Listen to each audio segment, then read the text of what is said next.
네, 안녕하십니까. 이번 시간에는 하자 승계, 하자의 승계에 대해서 함께 살펴보도록 하겠습니다.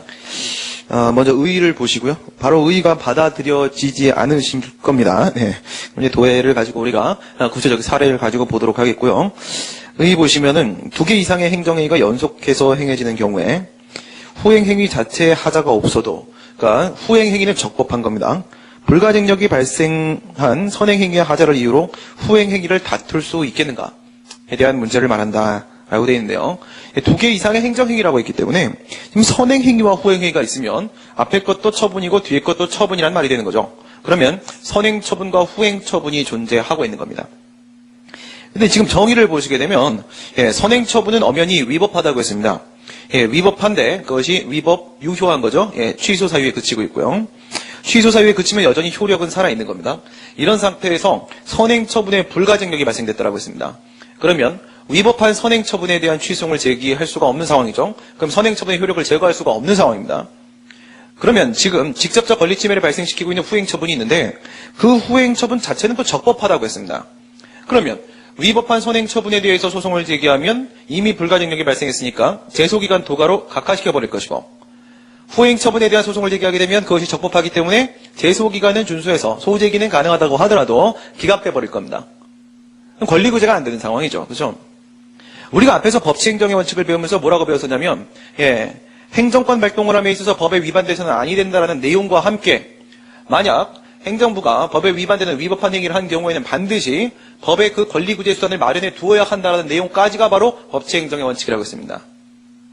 법에 위반하지 말라는 내용뿐만 아니라 행정구제제도의 확립까지가 법치행정의 원칙입니다. 위법한 행위를 했음에도 불구하고 그에 따른 구제 방법이 법에 마련되어 있지 않다면 이건 법치행정의 원칙에 반하는 상황이 될 수밖에 없겠죠.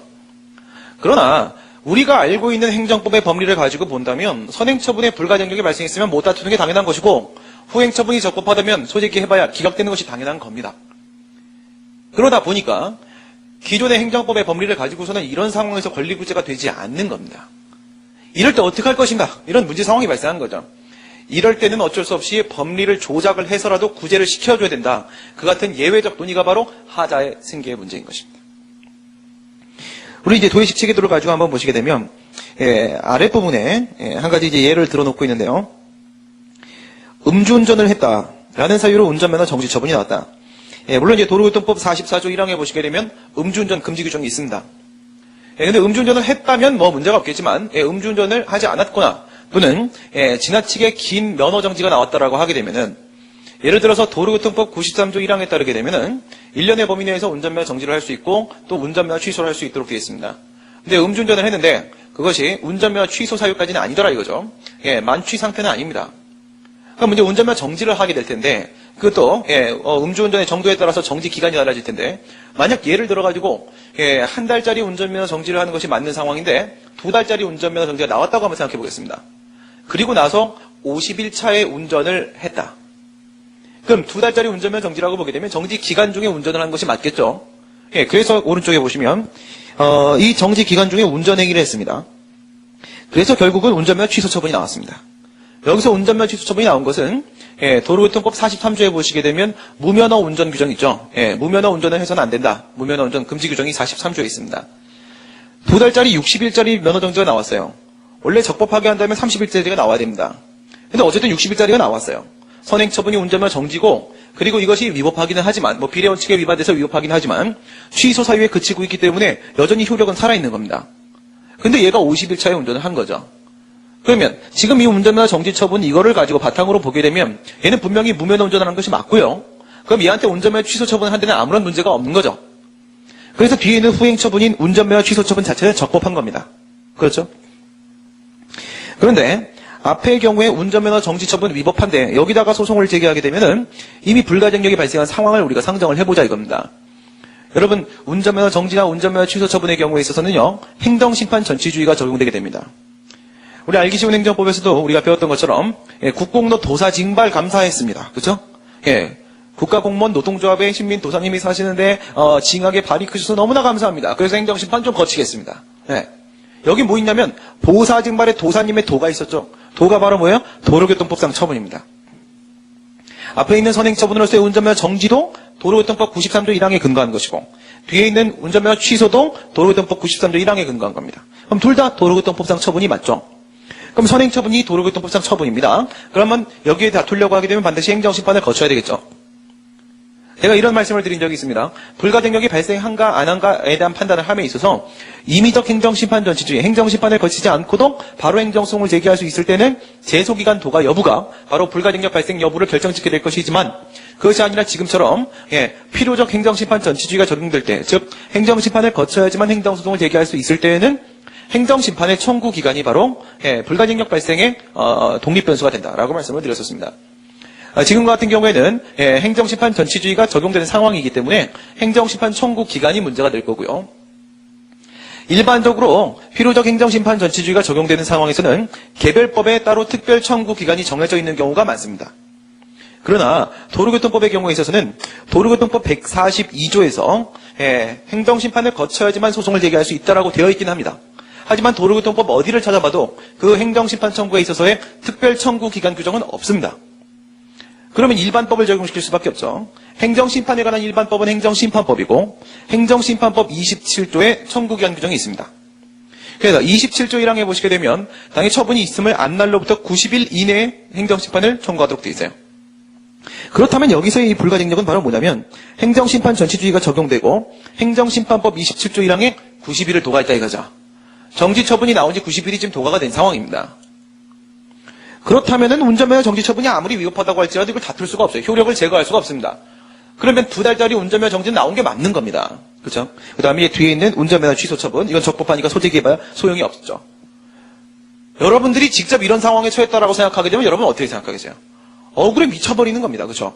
운전면허 정지가 위법한데 근데 그 효력이 살아있다라고 해서 내가 무면허 운전이 돼버리고 무면허 운전이 돼버리고 나니까 운전면허 취소가 돼버린 거예요.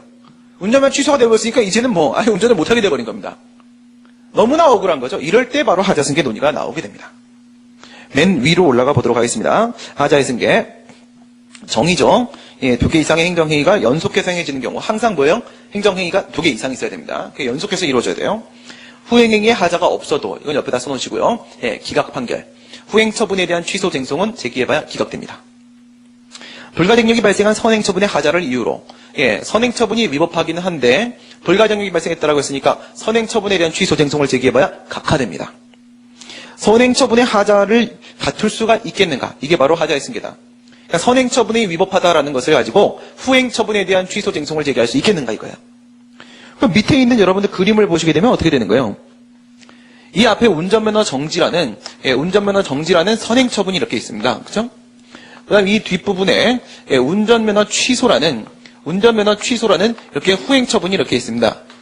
그리고 나서 여기다가 얘는 이제 위법하고 취소 사유입니다. 취소 사유니까 여전히 유효하게 존재하고 있고 운전면허 정지는 있는 겁니다. 그다음 정지기간 중 운전을 했다라고 해서 무면허 운전으로 운전면허 취소를 했다면 이거 자체는 아무런 문제가 없는 거죠. 내용적으로. 이건 적법한 겁니다. 그리고 이 운전면허 취소 처분에 있어서 주체상 또는 절차상 또는 형식상 하자도 딱히 없다라고 봤을 때예요. 딱히 없다라고 봤을 때.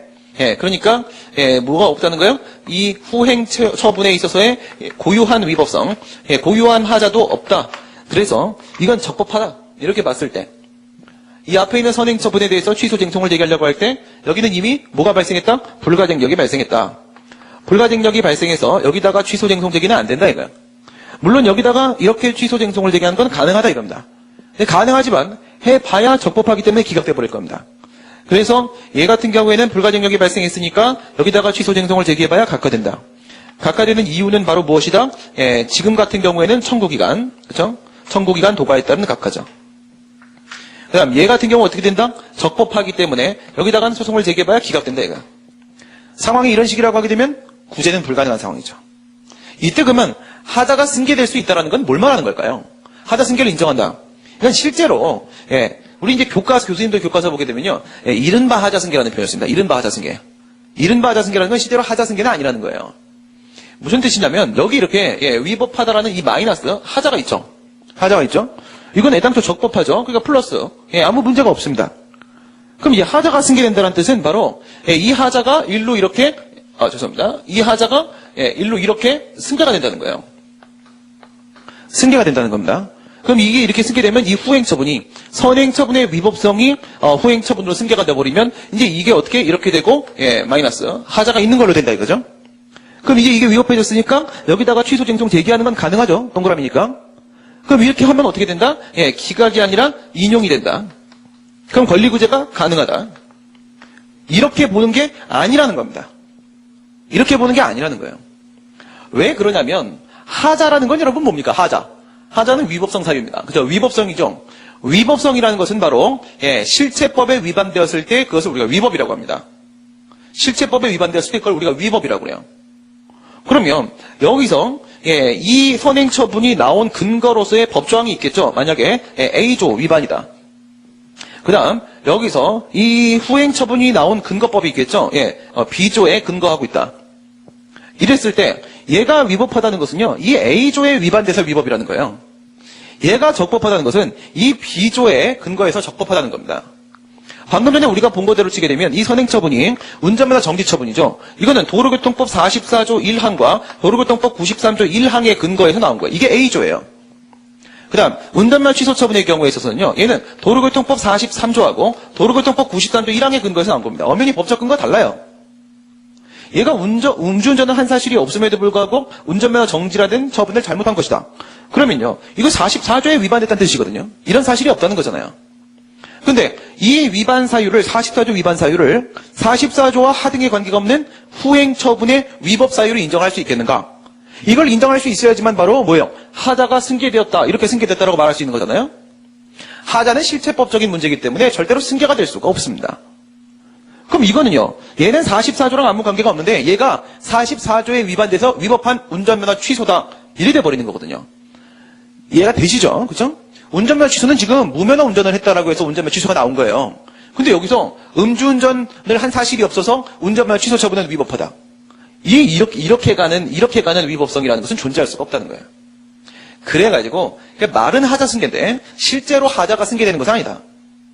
그래서 이거를 이른바 하자 승계라고 부르는 것이고, 여러분 이 하자 승계 이런 상황을 우리가 뭐라고 부르냐면 권리구제의 삼각김밥이라고 부릅니다. 그렇죠? 권리구제의 사각지대라고요. 사각지대. 그러니까 위법한 행위로 인해서 권익 침해가 발생하게 되면 구제될 수 있는 방법이 반드시 있어야 되는데 엄연히 위법한 처분 때문에 이게 나오게 되고 이거에 의해서 직접적인 권리 침해가 발생을 하게 됐습니다. 위법한 행위 때문에 이런 일이 발생했어요. 그럼에도 불구하고 지금 이 상황이라고 하게 되면 구제될 수 있는 방법이 전혀 없단 말이죠. 그래서 이런 경우를 우리가 권리구제의 사각지대라고 합니다. 그래서 법리 조작을 통해서 하자 승계에 대한 논의가 나오는 거예요.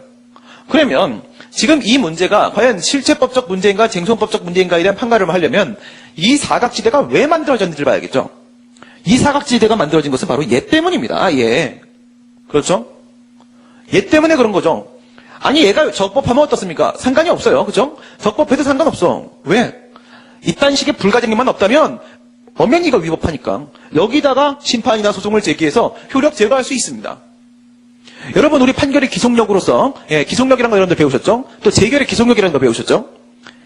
기속력이라는 것은 처분행정처뿐만 아니라 관계행정처까지 전부 다 적용된다고 했습니다.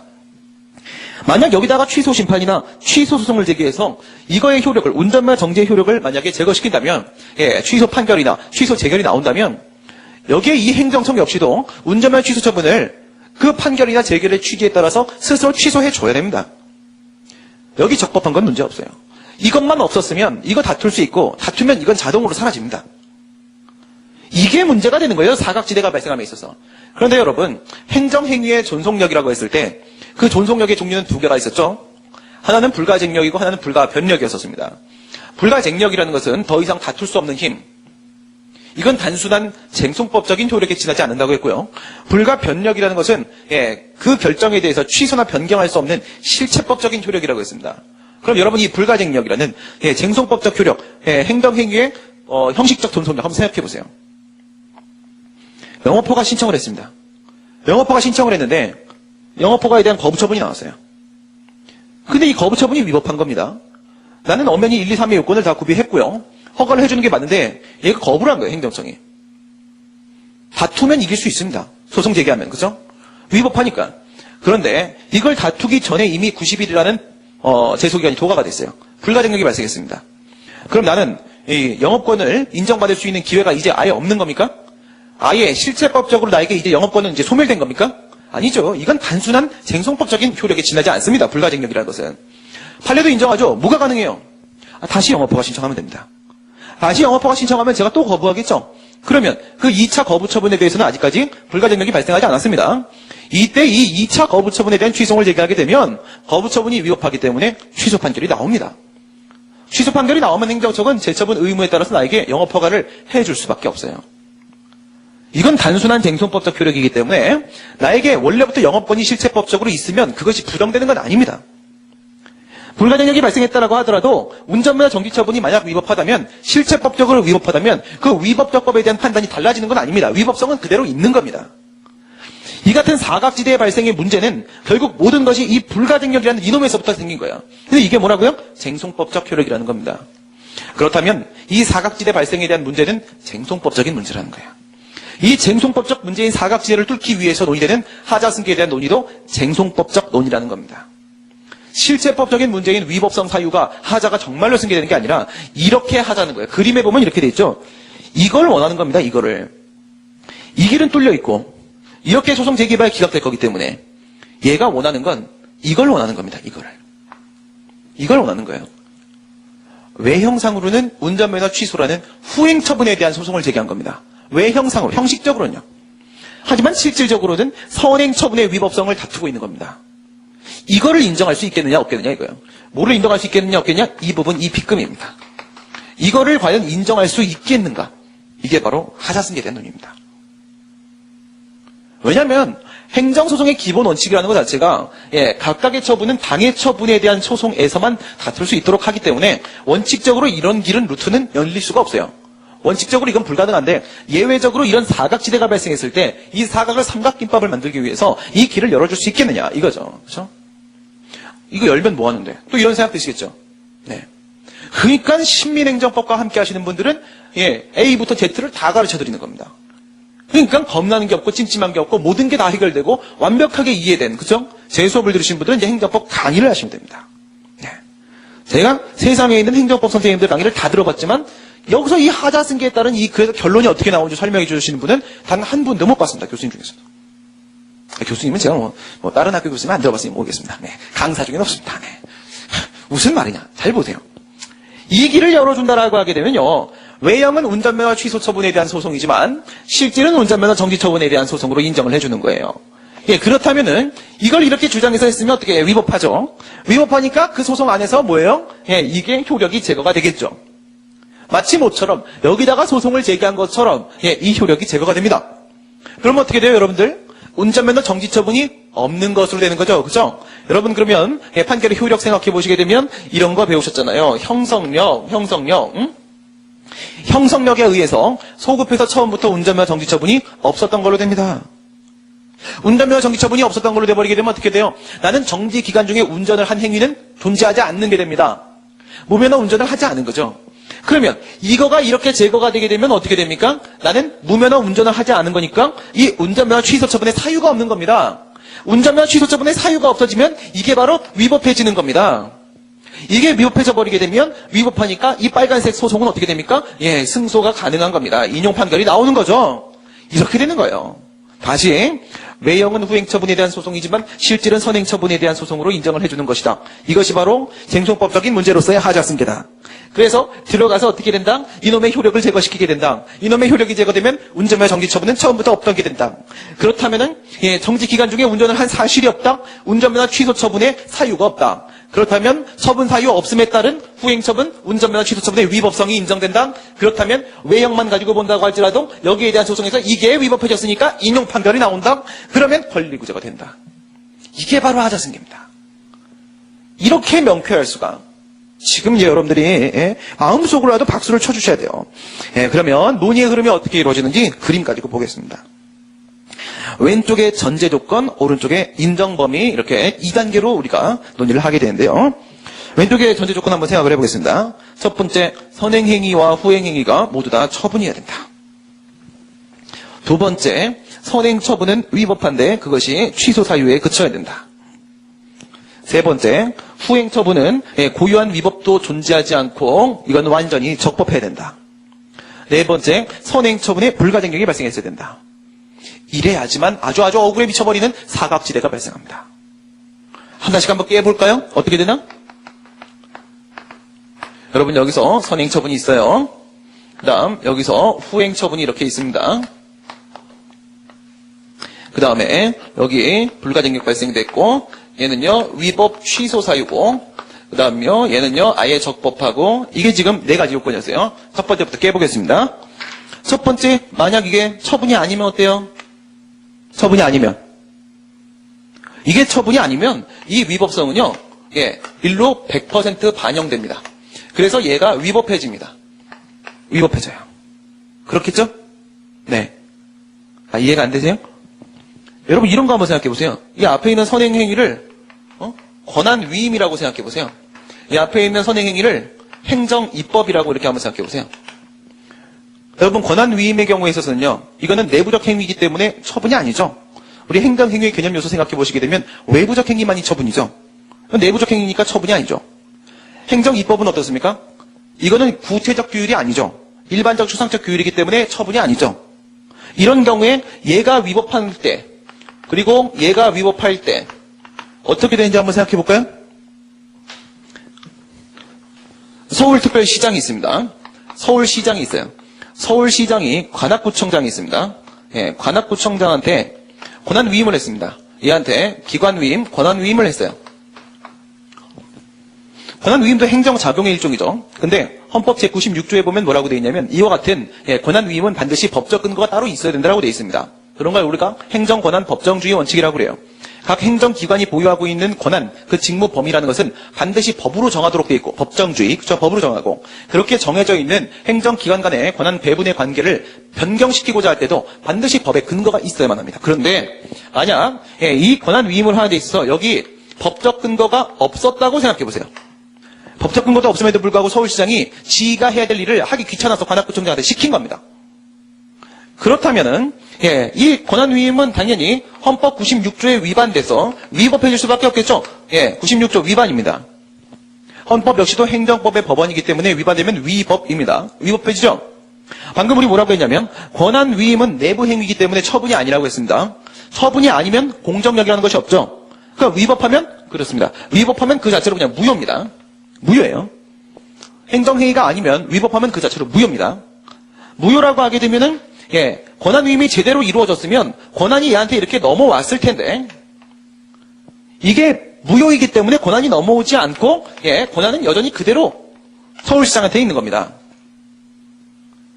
그럼에도 불구하고 그 외형상 권한위임이 존재했다라고 해서 이 관악구청장이 자신의 이름으로 만약에 처분을 가되게 했다. 그럼 이 처분은 위법합니까? 적법합니까? 정당한 권한 없는 자의 행위잖아요. 그렇죠? 우리 처분의 위법 사유는 주체, 절차, 형식, 내용상 위법 사유가 인정될 수 있는데 이건 뭡니까? 정당한 권한 없는 자의 행위이기 때문에 주체상 하자가 인정되죠. 그러면 이걸 이런 구도로 우리 볼 수 있습니까? 첫 번째, 권한 위임이 있고 이런 행정작용, 선행 행위가 있고 두 번째, 그에 따른 관악구청장의 처분이 있고 그런데 앞에 있는 이 권한 위임이 위법하고 나니까 뒤에 있는 이 관악구청장의 처분이 주체상 하자에 따른 위법성이 인정이 되죠. 앞에 게 위법하니까 뒤에 건 무조건 위법해지죠. 그죠? 왜 그래요? 이 선행행위가 처분이 아니기 때문에 그렇습니다. 처분이 아니기 때문에. 선행행위가 처분이 아니면 그 선행행위의 위법성은 무조건 후행처분에 전부 다 반영이 됩니다. 그 다음 이런 경우 한번 생각해 볼까요? 행정입법입니다. 행정입법. 법률이 있습니다. 법률이 있는데 이 법률에서 보건복지부 령으로 정한다 이런 식으로 해갖고 법률 위임 규정이 있었고 그에 따라서 부령이라는 행정 법규 명령이 만들어졌습니다. 법규 명령이 만들어졌고 이 법규 명령을 근거로 해서 처분이 나왔습니다. 그럼 이게 뭡니까? 이게 바로 행정입법이죠. 이것도 행정작용의 일종이지 않습니까? 그렇죠? 근데 만약에 이 법규 명령이 상위법에 위반되어 위법한 경우라면 어떨까요? 이게 상위법에 위반되어 위법한 경우라면 어떨까요? 이것도 똑같습니다, 여러분. 권한위임과 똑같습니다. 행정입법은 행정행위가 아닙니다. 그러면 여기는 공정력이 존재하지 않습니다. 따라서 얘가 이 상위법에 위반되어 위법하다면 그 자체로 무효입니다. 무효. 그죠? 그럼 여러분 생각해 보세요. 이건 상위법이고 이건 하위법이었었어요. 상위법과 하위법 중에 무엇을 적용시켜야 되죠? 그렇죠. 하위법 적용 우선 원칙이죠. 그럼 이게 법적 근거였었습니다. 이 처분의 법적 근거는 바로 하위법인 이 불형이었습니다. 근데 얘가 상위법에 위반된다라고 하게 되면 위법한 법규명령이 되고 공정력이 없기 때문에 무효인 법규명령이 됩니다. 근데 이거를 근거로 해서 처분을 했잖아요. 그럼 얘는요. 법적 근거를 상실한 겁니다. 법적 근거 없이 이루어졌다라면 이건 어떻게 된다? 법률 유보원칙 위반이죠. 법률 유보원칙 위반이면 내용상 하자가 인정되고 따라서 이것은 위법입니다. 다시 이것도 똑같은 구도로 한번 볼까요? 앞에 이렇게 행정입법이 있고 그에 따른 처분이 이렇게 있습니다. 선행행위가 있고 후행행위가 있죠. 근데 선행행위가 위법하니까 어떻게 되더래요? 그에 따른 처분이 후행처분이 위법해지더라 이겁니다. 앞에 있는 선행행위가 처분이 아니면 이거 자체가 위법해집니다. 이거 자체가 위법해지면 여기다 소송을 제기해서 이거 제거하면 권리구제 될 수 있죠. 그렇습니다. 그래서 선행행위와 후행행위가 모두 다 처분일 때만 문제가 되지 둘 다 처분이 아닐 때는 이런 권리구제의 사각지대가 발생하지 않는 겁니다. 그렇죠? 그 다음 앞에 있는 처분이 무효일 때 두 번째 조건 한번 깨보겠습니다. 앞에 있는 처분이 아예 적법하면 그럼 이 행위들은 적법한 거기 때문에 이것도 적법하고 하니까 국민은 그냥 이걸 받아들이는 게 맞습니다. 뭐 권리구제 방법을 만들어줄 필요가 없어요. 근데 이게 그러면 위법 취소 사유가 아닌 경우는 적법한 경우하고 위법 무효에 해당하는 경우하고 두 개가 있을 수 있죠. 이거 적법한 경우에는 권리구제가 필요가 없고요. 무효인 경우 한번 생각해보세요. 이게 만약 무효면 어떻게 될까요? 선행처분이 무효입니다. 운전면허 정지처분이 무효예요. 그러면 원래부터 정지기간 중 운전행위가 존재하지 않는 거니까 이것도 무효가 됩니다. 이것도 위법이 됩니다. 그렇죠? 역시 위법이 돼요. 앞에 게 무효면 뒤에 건 당연히 위법이 되고 그럼 여기다가 소송 제기해서 권리구제 받으면 됩니다. 권리구제 길이 또 있죠. 그렇죠. 두 번째 요건 깨니까 또 권리구제 길이 있습니다. 사각지대가 발생하지 않아요. 세 번째, 후행처분의 적법을 깨보겠습니다. 후행처분이 적법하다고 했는데 만약 이것이 적법에 반대는 위법한 경우라고 하면 어떻게 돼요? 소송 제기해서 권리구제 받으면 됩니다. 권리구제 사각지대가 발생하지 않습니다. 네 번째 요건 깨보도록 하겠습니다. 나머지 세 개 요건 다 그대로 유지시킨 상태에서 여기 불가증력이 발생하지 않았다면 어떻게 돼요? 여기다가 소송 제기해서 권리구제 받으면 됩니다. 이 네 개의 조건이 전부 다 조합이 이루어지지 않는 이상 권리구제 사각지대는 발생하지 않습니다. 말도 안 되는 권리구제 사각지대가 발생하지 않는 이상 굳이 법리 조작을 통해서 하자승계를 논의할 이유가 없는 거죠. 그래서 전제 조건이 그 네 개의 조건을 요구하고 있는 것이다. 화살표. 이런 상황이 발생했음에도 불구하고 그에 따른 운전면허 취소라는 후행처분을 그냥 받아들이라. 위법한 선행처분의 결과로 발생한 이 후행처분을 그대로 받아들이라 라고 하게 되면 국민의 입장에서는 이것은 너무나 가혹할 수밖에 없고 또한 이것은 법치행정의 원칙에 정면으로 반할 수밖에 없습니다. 그래서 이 부분을 해결하기 위해서 논의되는 것이 바로 하자의 승계라는 거예요. 여러분 그림에 보시게 되면은 위쪽에 행정법 관계의 안정성이라는 네모칸이 있습니다. 어디 옆에 있습니까? 불가증력 옆에 있죠. 왜 그러냐면 하자승계의 전제 조건이 되는 이 사각지대 발생의 핵심은 불가증력이라고 했습니다. 불가증력. 그러면 이런 불가증력은 왜 인정하는 거죠? 불가증력은 이렇게 인정하는 거죠. 행정행위에는 그것이 위법하다라고 할지라도 여전히 유효할 수 있는 힘, 공정력이 존재한다. 이 공정력을 보장하기 위해서 제소기간이나 청구기간과 같은 불복기간의 제한을 뒀다. 이 불복기간을 도과하게 되면 더 이상 다툴 수 없도록 만들어버리게 된다. 그래서 우리 이렇게 배웠습니다. 이 공정력이라는 이것은 위법함에도 불구하고 여전히 유효하다. 그러나 그것은 권한 있는 기관에 의해서 취소될 때까지만 유효하다. 잠정적 통용력이다. 이 제소기간을 도과하고 나게 되면 더 이상 아예 다툴 수가 없기 때문에 권한 있는 기관에 의한 취소라는 존재할 수가 없다. 이제 이것은 영구적 통용력이다. 맹구가 아니고 영구예요. 영구적 통용력이다. 공정력이라는 것을 그러면 인정한 이유가 무엇인가? 이것을 인정한 이유는 권력적 공법관계 하에서는 어떤 처분이 나오면 그것이 너무 위협하지 않는 이상, 당연 무효가 아닌 한 너무 위협하지 않는 이상 무엇이다? 우선 있다고 보자 이거죠. 있다고 보자. 행정법 관계의 안정성, 행정법 관계의 안정성을 도모하기 위해서 이런 공정력을 인정했던 것이고, 공정력을 보장하기 위해서 제소기간이 존재했던 것이고, 제소기간의 존재 때문에 불가증력이라는 것이 발생한 것이니, 이 세 개는 모두 다 행정법 관계의 안정성에 그 기초를 두고 있다라고 볼 수가 있겠죠. 그러면 여기서의 문제는 이 불가증력의 핵심이고, 이 불가증력은 바로 행정법 관계의 안정성이라는 법익을 도모하기 위함이었습니다. 그 다음 밑에 보시게 되면 지나치게 가혹함 옆에 국민의 권리구제라는 법익이 써 있습니다. 근데 이렇게 행정법 관계 안정성을 이거를 보장을 하려고 하다 보니까 심각한 권리구제의 문제가 발생하더라 이거죠. 양쪽의 법익 간의 균형이 달성되지 못하고 있습니다. 그래서 이 양 법익, 행정법 관계 안정성과 국민의 권리구제라는 양 법익 간의 균형을 달성하기 위한 논의가 바로 하자승계다 이거예요. 그래서 밑으로 내려와 보시게 되면 법익 1, 행정법 관계 안정성, 법익 2, 국민의 권리구제, vs 서로 대립됐다. 근데 지금 위에 있는 네 가지의 전제 조건을 충족한 상황이라고 하게 되면 행정법 관계 안정성은 너무 커져 있는 상태고 국민의 권리구제는 너무 지금 작아져 있는 상태입니다. 그렇죠? 너무 경시되고 있는 상태다. 그렇다면 양쪽의 균형을 잡아주기 위해서는 오른쪽에 있는 법익 2, 국민의 권리구제 쪽을 조금 더 강화시켜줄, 확대시켜줄 필요가 있다. 이 확대시켜주는 기제가 바로 하자승계론이다. 법리 조작을 통해서라도 강화를 시키려고 하는 것이다. 이걸 통해서 강화를 시키고 나면 맨 밑에 어떻게 돼요? 행정법 관계 안정성과 국민의 권리구제라는 양 법익 간의 거의 균등한 균형을 이뤄내게 된다. 이러면 이제 상황은 해결이 된 겁니다. 그래서 이런 경우에 바로 하자승계 논의가 나온다는 것인데 위에 보시게 되면 이런 경우를 우리가 계속적 권리침해가 발생한 상황이다라고 말합니다. 계속적 권리침해. 여러분 계속적 권리침해가 뭐예요? 계속적이라는 표현을 또 우리가 어디서 봤었냐면요. 협의의 소익을 배울 때 이런 논의를 하게 됩니다. 계속적 확인소송.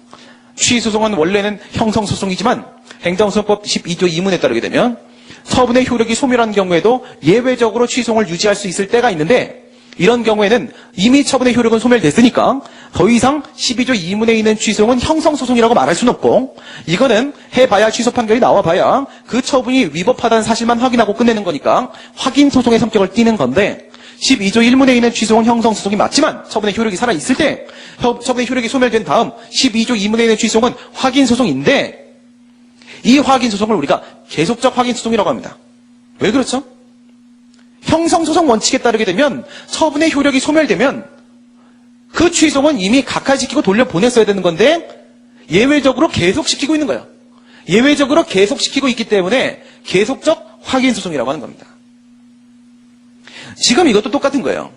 선행처분이 위법해서 위법함에도 불구하고 이걸 다툴 수가 없는 상황이면 그에 따른 후행처분이 나오면 안 되는데 그런데 이 후행처분이 나와서 계속적 권리침해를 발생시키고 있는 겁니다.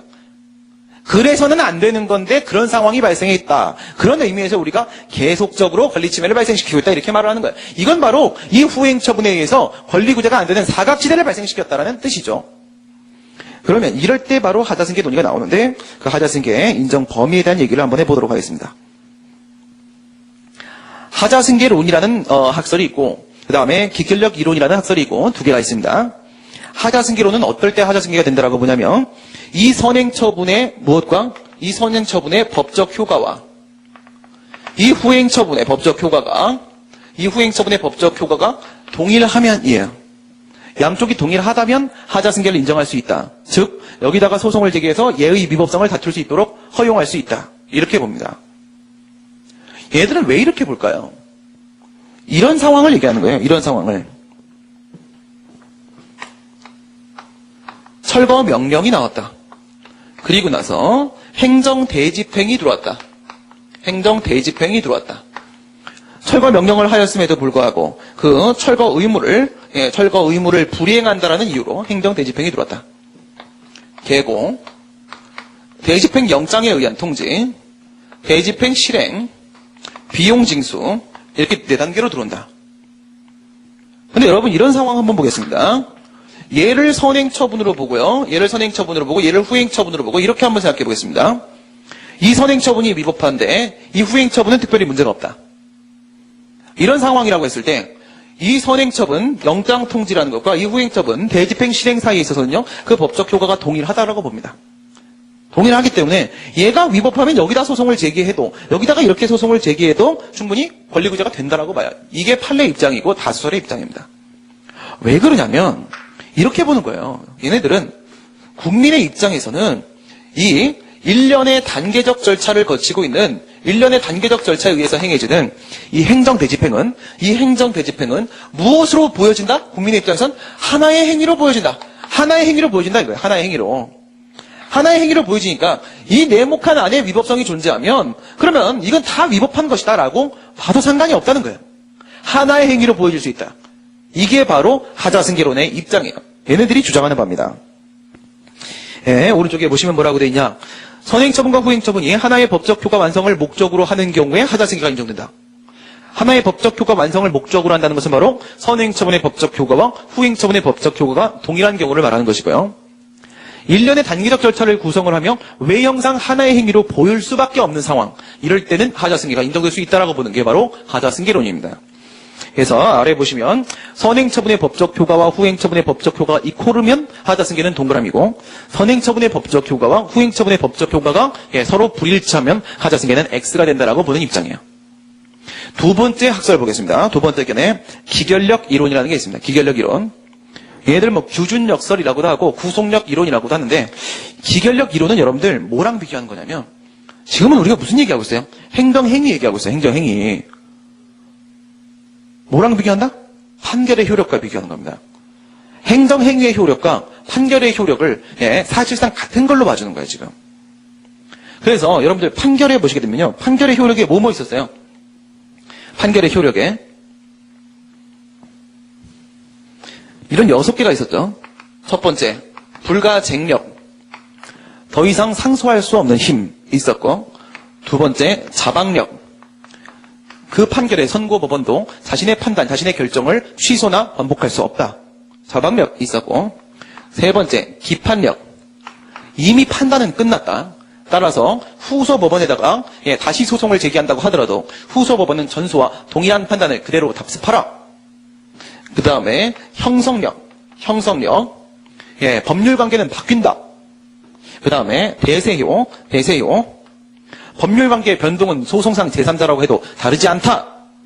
그 다음에 기속력. 기속력은 행정부는 법원의 판결에 따르라. 이런 거였죠. 이건 판결의 효력이었습니다. 판결의 효력. 그런데 말이에요. 우리 재결의 효력이라는 것도 배운 적이 있었습니다. 재결의 효력. 행정심판 재결의 효력입니다. 근데 여러분들이 이 재결의 효력은 행정행위의 효력과 같은 것으로 이제 여러분들이 취급하셔도 상관이 없습니다. 행정심판의 재결 역시도 행정행위의 일종이기 때문에 재결의 효력 얘기할 때 이런 식으로 우리가 얘기했었어요. 재결은 행정소송을 제기할 수는 있으나 소를 제기할 수 있는 불복기한을 도과하면 불가쟁력이 발생한다. 얘도 역시 불가쟁력이라는 것이 있다. 이건 더 이상 상소할 수 없는 힘이고 이거는 소제기할 수 없는 힘입니다. 그 다음 얘도 역시 자박력, 불가변력, 스스로 취소나 변경할 수 없는 힘이 존재한다. 그런데 얘는 기판력은 없다. 이미 판단이 끝나지 않았다. 재결 이후에도 소송을 제기해서 상황을 다시 뒤바꿀 수 있다. 재결 역시도 형성력이라는 것이 존재하고 대세효라는 것이 존재하고 기속력이라는 것이 존재하고 행정심판법에도 다 이런 근거가 있습니다. 이거 없다고 봤었잖아요. 이거. 행정심판의 재결에는 이거 없다고 봤었잖아요. 기판력. 기결력 이론은 여기다가 이거를 집어넣는 겁니다. 기결력이라는 것을. 이런 걸 집어넣어가지고 판결의 효력으로서의 기판력과 그다음 재결 행정행위의 효력으로서의 기결력이라는 것이 있고 이것은 사실상 거의 비슷한 것이다. 이렇게 봐버리는 거예요. 이런 식으로 봐버리면 이 빨간색에 우리가 한번 집중을 해볼까요? 빨간색에 한번 집중을 해보시게 되면요. 판결의 효력으로서 기판력 한번 생각해보세요. 기판력의 경우에 있어서 전소의 확정 판결이 있었습니다. 전소의 판결이 있었어요. 만약에 소송을 제기했는데 기각이 됐습니다. 그리고 그가 확정이 됐어요. 이런 상황에서 원고가 또 소제기했습니다. 똑같은 처분에 똑같은 사건에 또 소송을 제기했어요. 후소가 등장했습니다. 이럴 때 여기서 기판력이 미치게 되면은 기판력도 적용 요건이 있죠. 주관적 범위, 객관적 범위, 시간적 범위라는 적용 요건이 있죠. 그 요건을 충족을 해서 여기 기판력이 미치면 어떻게 돼요? 기판력의 내용이 뭐죠? 모순금지효죠. 모순금지효. 그러면 이 후소법원은 전소법원과 모순 저촉되는 판단을 할 수 없고 얘가 기각시켰으면 얘가 기각 판결했으면 더 이상 실태법적인 판단을 할 것도 없이 그냥 무조건 기각시켜라. 무조건 기각시켜라. 무슨 뜻입니까? 후소법원은 전소법원의 판단을 그대로 받아들여야 된다는 겁니다. 전수법원의 판단의 내용에 대해서 이 전수법원의 판단의 내용에 대해서 번복하거나 부정할 수 없다는 겁니다. 그렇죠? 이거를 기결력이라는 것을 인정을 시키게 되면 어떻게 되냐면 행정행위에도 판결처럼 이런 기결력이 있다라고 하게 되면 앞에 선행처분이 있다. 그리고 나서 뒤에 후행처분이 있다. 이렇게 되는 거죠. 이건 처분 간의 관계 문제니까. 여기서 만약에 이렇게 기결력이 미친다. 라고 보게 되면 이 후행처분 단계에서는 뭐 할 수 없다? 선행처분의 결정 내용을 번복하거나 부정할 수 없다. 따라서 그대로 받아들여야 된다. 이 선행처분이 있다는 것을 전제로 해서 2단계에서 판단을 내려야 된다. 이게 바로 기결력이라고 보는 겁니다. 기결력 이론은. 무슨 얘기인지 아시겠죠? 근데 여러분들 하자승계가 뭐였어요? 하자승계라는 것은 외형상 후행처분에 대한 취소를 얘기했습니다. 그럼 후행처분 단계입니다. 그리고 나서 뭐 하러 가는 겁니까? 선행처분의 결정 내용을 번복시키러 들어가는 겁니다. 그렇죠? 선행처분의 결정 내용을 번복하러 가는 게 바로 하자승계였잖아요. 아까. 그렇죠? 그런 식으로 치게 되면 여기에 있는 이 기결력과 비교하게 되면 이런 논리 성립되겠습니까? 선행처분의 기결력이 후행처분에 미치면 후행처분 단계에서 선행처분의 결정 내용을 번복할 수 없으니까 하자승계가 인정되지 않고 선행처분의 기결력이 후행처분에 미치지 않으면 이미 결정이 내려진 것이다. 이걸 바탕으로 다음 판단해야 된다라는 힘은 없는 거니까 후행처분 단계에서도 선행처분의 결정 내용을 번복할 수 있다. 하자승계가 인정될 수 있다. 이렇게 볼 수 있겠죠. 이게 바로 기결력 이론의 주장입니다. 오른쪽에 보시면 선행처분의 기결력이 후행처분에 미치지 않아야만 하자승계가 인정됨. 이것은 판결의 기판력 이론에서 차용한 것으로서 판결의 기판력과 행정행위의 기결력이 사실상 유사한 것으로 봄. 여기서 기판력이나 기결력이라는 것은 모순 금지효를 의미하는 것이며 동일 사안에서 이전의 판단과 전소 또는 선행처분이죠. 이전의 판단과 모순 저촉되는 판단을 할 수 없다는 뜻이다. 그렇죠? 그래서 밑에 보시면 선행처분의 기결력이 후행처분에 미칠 때는 오른쪽 화살표 하자승계가 인정이 안 되고 선행처분의 기결력이 후행처분에 미치지 않을 때만 하자승계가 될 수 있다라고 보는 주장이 바로 기결력 이론입니다. 밑에 있는 기판력과 기결력, 요거는 이제 방금 제가 설명을 드렸던 내용이고요. 그러면 하자승계론에서의 핵심 변수는 뭐죠? 법적 효과입니다. 법적 효과. 기결력 이론에서의 핵심 변수는 뭐죠? 기결력 성립 여부입니다. 기결력 성립 여부. 그래서 기결력의 성립 요건이라는 게 등장을 하는 거예요. 성립 요건이라는 게 주관적 요건, 객관적 요건, 시간적 요건, 그리고 추가적 요건이라는 게 있는데 이 추가적 요건 요게 핵심입니다. 여기다 별표를 팔에 힘 남는 만큼 써주시고 그렇죠? 첫 번째 주관적 요건은 뭐냐면 이 선행처분의 당사자와 후행처분의 당사자가 동일해야 된다. 그러니까 이 선행처분의 상대방하고 여기는 후행처분의 상대방하고 얘도 갑이고 얘도 갑이고 같아야 된다. 이거예요. 뭐 특별히 문제 안 되겠죠? 두 번째 객관적 요건 선행처분의 목적과 후행처분의 목적이 동일해야 된다. 이거는 여러분들 법적 효과가 아니라 법적 목적이기 때문에요. 달라지는 경우가 없습니다. 이거는 이제 환경행정이냐 둘 다 이게 아니면 뭐 건축행정이냐 이런 문제예요. 달라질 이유가 없어요. 시간적 요건은 뭐냐면 선행처분의 상태와 후행처분의 상태가 동일해야 된다. 상태라는 것은 두 가지가 있죠. 하나는 사실상태 그리고 법령상태가 있습니다. 그 말씀은 사실상태와 관련돼서는 이 중간에 뭐가 있으면 안 된다? 사정 변경이 발생하면 기결력 성립 안 된다. 왜? 앞에 쪽의 상황과 뒤에 쪽의 상황은 전혀 다르기 때문에 여기에서 이미 결정을 내렸다! 이런 말을 할 수가 없다. 이거예요. 그다음 두 번째 법령 상태와 관련돼서는요. 중간에 법령 개정이 있으면 안 된다. 이거예요. 그러니까 중간에 사정 변경이나 법령 개정이 없으면 선행처분과 후행처분의 사실 상태와 법령 상태는 동일하다고 볼 수가 있는 겁니다. 이게 추가적 요건이 핵심인데 저는 이제 기결력 이론을 좋아하거든요. 왜 그러냐면 이 추가적 요건이 있기 때문에 그래요. 구체적 사안에 따라서 그 타당성 실현에 있어서 굉장히 유의미합니다. 이게. 이런 얘기가 있죠. 예측 가능성 및 추인 가능성이 인정되어야 한다. 이게 바로 국민의 권리구제에 있어서 굉장히 중요한 변수가 됩니다. 여러분 이런 거 한번 생각해 보세요. 우리 판례는 하자승계론의 입장을 줄곧 취해오고 있고 지금도 하자승계론의 입장을 취했는데 기결력 이론의 입장을 취한 바가 두 번 있었습니다. 하자승계론으로 뭐 어떻게 안 되는 거지. 고집은 꺾기 쉽고 그래서 중간에 한번 입장을 살짝 바꾸는 척을 두 번 했어요. 그 중에 대표적인 케이스가 바로 우리 교재 3번 판례에 있는 예외적 판례 이거예요. 이게 개별 공시지가 결정과 양도소득세 부가처분이라는 판례인데요. 개별 공시지가 결정과 양도소득세 부가처분에 대한 판례인데 이 앞에 게 뭐냐면요. 이게 개별 공시지가 결정이에요. 공시지가 뭔지 아시죠? 땅값, 그죠? 개별 공시지가 결정이에요. 이게 양도소득세라는 과세처분입니다. 근데 얘가 이 땅을 팔았어요. 땅을 팔았으니까 양도소득세가 나오겠죠, 그죠? 근데 이 땅이 말이에요. 이 땅이 원래는 이제 평당 5원짜리야, 5원짜리. 5원짜리인데 얘가 만평을 팔았어, 만평을. 만평을 팔았으면 얘가 얼마에 팔았겠어요? 5만 원에 팔았겠지, 5만 원에, 그죠? 엄청 돈도 많이 받았네, 그죠? 5만 원에 팔았어. 이거 지금 뭐예요, 여러분? 수강료만큼도 안 되잖아, 지금, 그죠? 5만 원에 팔았어. 그러면 여기다 그래도 세금은 부과하겠죠? 그냥 뭐 예를 들어서 과세 그 비율에 따랐을 때 여기서 만약에 그래갖고 500원을 부과하는 것이 이제 이게 적법이라면 이거예요. 500원을 부과하는 게. 근데 여기서 이게 잘못 나온 거야, 이게. 개별 공시지가 결정이 잘못 나와서 공이 3개가 더 들어가, 공이 3개가. 그래서 평당 5,000원으로 돼 있던 거예요. 평당 5,000원으로. 평당 5,000원 돼 있는데 값은 시가대로 시세에 따라서 5원에 이렇게 해서 5만 원 받았던 건데 개별 공시지가 결정이 5,000원 잘못돼 있던 거죠. 근데 과세관청은 이제 세금을 부과할 때 이 공시지가 이걸 기준으로 해서 판단을 한단 말이에요. 그러면 5,000원을 가지고 하게 되면 어떻게 돼요? 만평이야, 그죠? 5만 원, 50만 원, 500만 원, 5천만 원이죠, 그죠? 5천만 원이에요, 5천만 원. 5천만 원에 팔았다고 과세관청은 생각하고 있는 거예요. 저걸 기준으로 해서. 그럼 여기서 이게 몇 프로입니까? 이게 1%네요. 그럼 여기서 1% 잡게 되면요. 얼마가 나오는 거예요? 50만 원이에요, 50만 원, 그죠? 너무 많으니까 이렇게 쓰겠습니다. 50만 원. 50만 원 부과된 거예요, 50만 원. 그럼 여러분 가만히 생각해 보세요. 지는 5만 원 받았어요, 땅 팔고. 세금이 50만 원이 나왔어요. 별로 안 억울하세요? 알았습니다.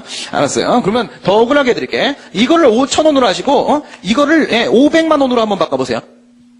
그러면, 이게 5,000원입니다. 공 3개 붙이시면 됩니다. 공 3개. 그럼 여기서 세금 나온 건 얼마예요? 세금 나온 게, 50만 원, 50만 원. 그죠? 여기다 공 3개 붙이면요. 500, 5천, 5억. 그죠? 여기다 공 3개 붙이면 어떻게 돼요? 50만 원, 500만 원, 5천만 원. 그죠? 5천만 원에 팔았는데 5억의 세금을 내야 돼요. 이 정도면 억울하십니까?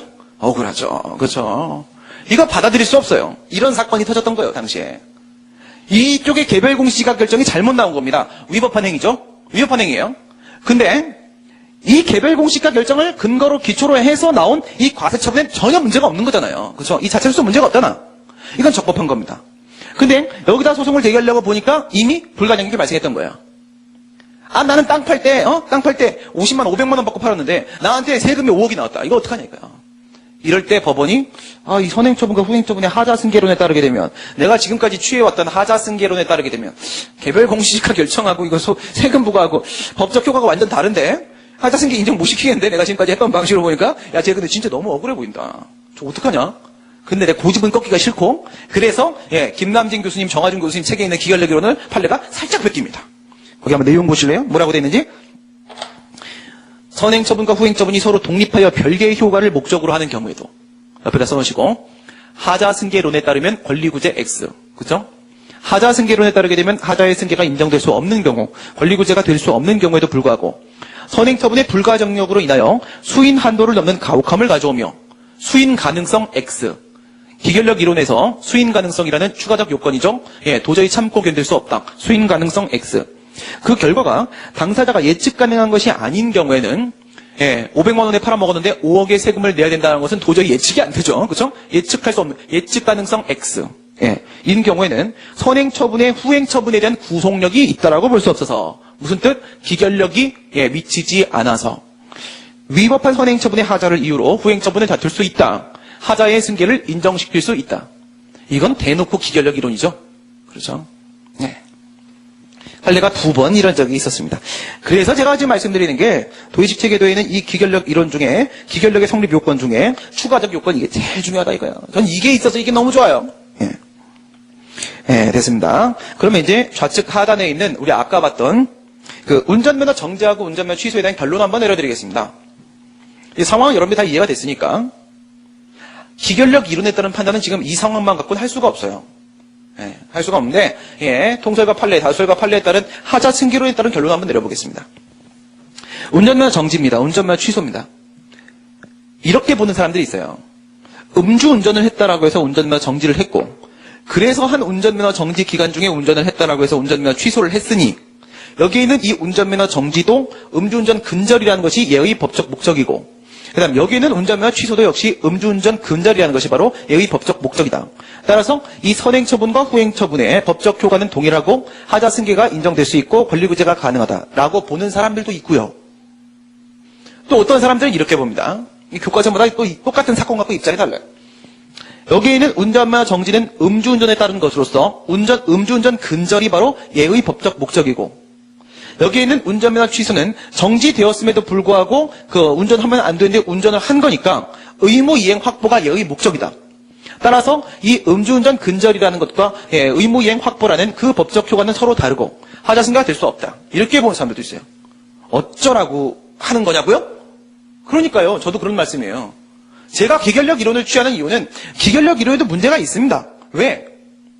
행정행위하고 사법부의 판단은 다른 겁니다. 따라서 기판력을 차용해오는 과정에 있어서 너무 섣부르다. 조금 더 이론을 정치하게 다듬어야 될 필요가 있다고 생각합니다. 그러나 하자승계로에서 말하는 법적 효과라는 것은 X변수입니다. 지금 보시다시피 예의 법적 효과가 음주운전 근절이라고 보는 교수님들도 계시고 예의 법적 효과가 의무이행 확보라고 보시는 분들도 계시잖아요. 이 법적 효과가 뭔지를 지금까지 아무도 설명을 못 해내고 있습니다. 아니 아까 이랬죠. 이게 하나의 행위로 보여질 수 있으면 그러면 예의 법적 효과, 예의 법적 효과, 예의 법적 효과, 예의 법적 효과 같은 것이다. 그런 추상적인 말은 저도 한 살 때부터 할 수 있었겠습니다. 그렇죠? 그러면 이거 운전면허 정지하고 운전면허 취소는 과연 같은 것으로 보여지나요? 안 같은 것으로 보여지나요? 사람에 따라 다르잖아요. 그렇죠?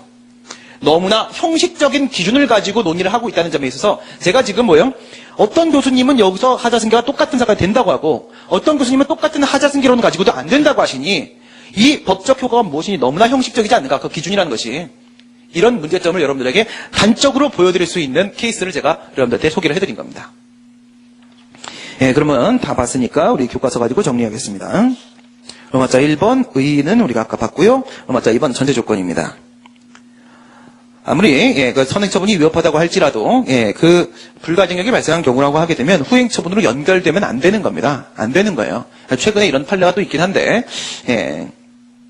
헌법재판소의 법률에 대한 법률 규정에 대한 위헌 결정이 나온 경우 이러면서 그 후에 나온 처분은 그냥 무효다 이런 판례가 있어요.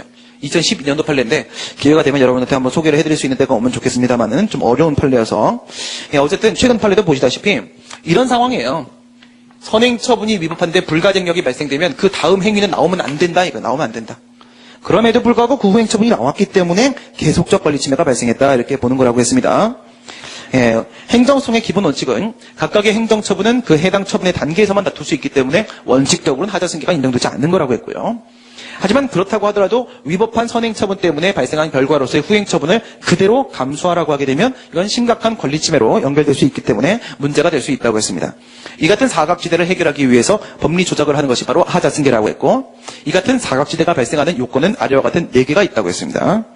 인정범위, 그렇다고 해서 하자승계를 많이 억울한데 그래갖고 과도하게 넓혀 인정할 수도 없고 그렇다고 해서 이걸 너무 좁게 인정할 수도 없는 것이기 때문에 이런 하자승계의 사각지대 발생, 불가증력이라는 것을 인정하는 법익과 지금 우리가 주되게 논의하고 있는 국민의 권리구제라는 이 법익 사이에 있어서 어디까지가 균형 달성인가 이걸 가지고 하자승계 인정 범위를 한번 파악해보자. 2번 학설. 전통적 하자승계론에 따르게 되면 법적 효과가 동일할 때 하자승계가 인정된다고 했고요.